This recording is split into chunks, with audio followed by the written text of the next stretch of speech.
चलो सीधे ऐसे क्यों लगाए? बाकी दूर है जो बोलो है मोड़ी मास दूर है तो तुम्हारे दूर से देखो। नमस्कार भाइयों, मैं एक शिक्षक। तो सरकारी स्कूलों की शिक्षा की सबसे बड़ी चुनौती आज भी बच्चों की उपस्थिति है।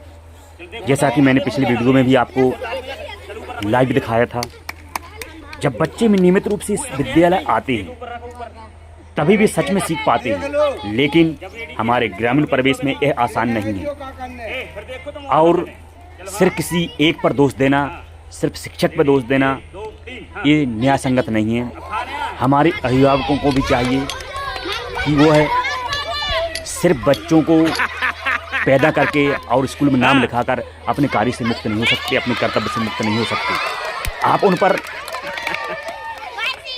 प्रतिदिन, यदि आप दिन भर काम करते हैं तो आप सुबह शाम तो उनके कार्य देख सकते हैं, उन्हें क्या कर रहे हैं, क्या नहीं कर रहे हैं, और यदि पढ़ नहीं रहे तो क्यों नहीं पढ़ रहे।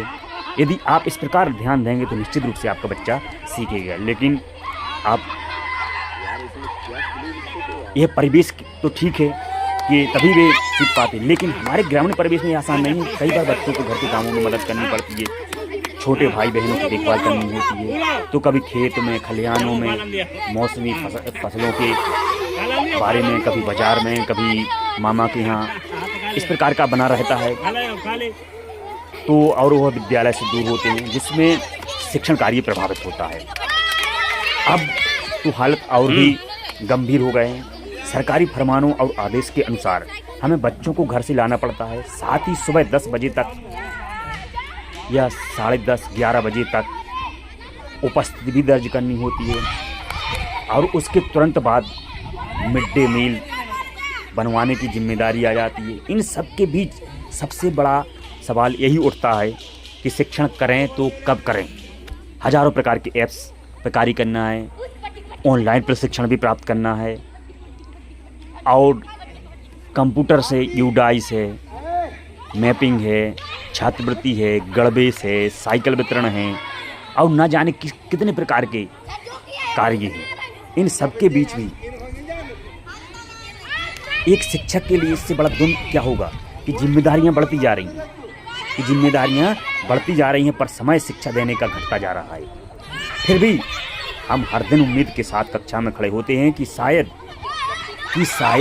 आज कोई बच्चा, कोई ऐसा अभिभावक जो बच्चे पर ध्यान दे रहा है, उसके हम समय दें, उन बच्चों को कुछ मिले।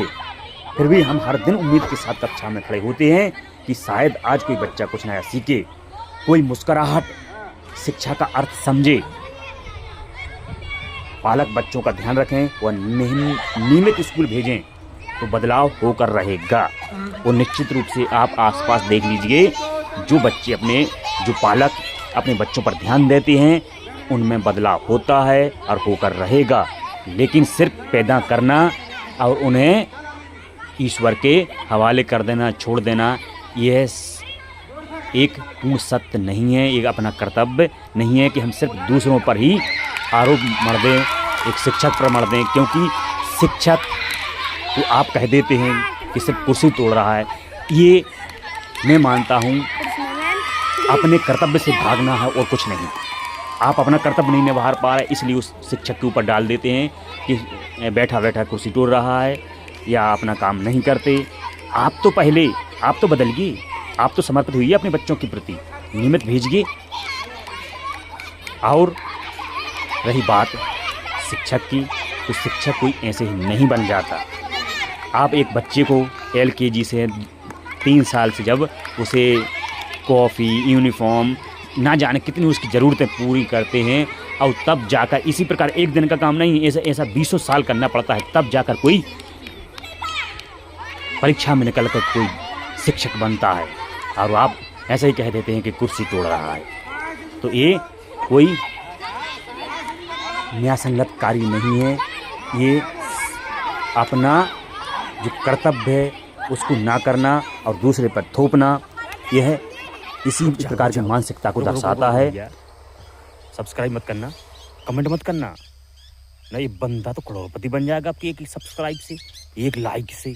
ओ माय गॉड, मत करना भैया, लाइक मत करना, सब्सक्राइब मत करना।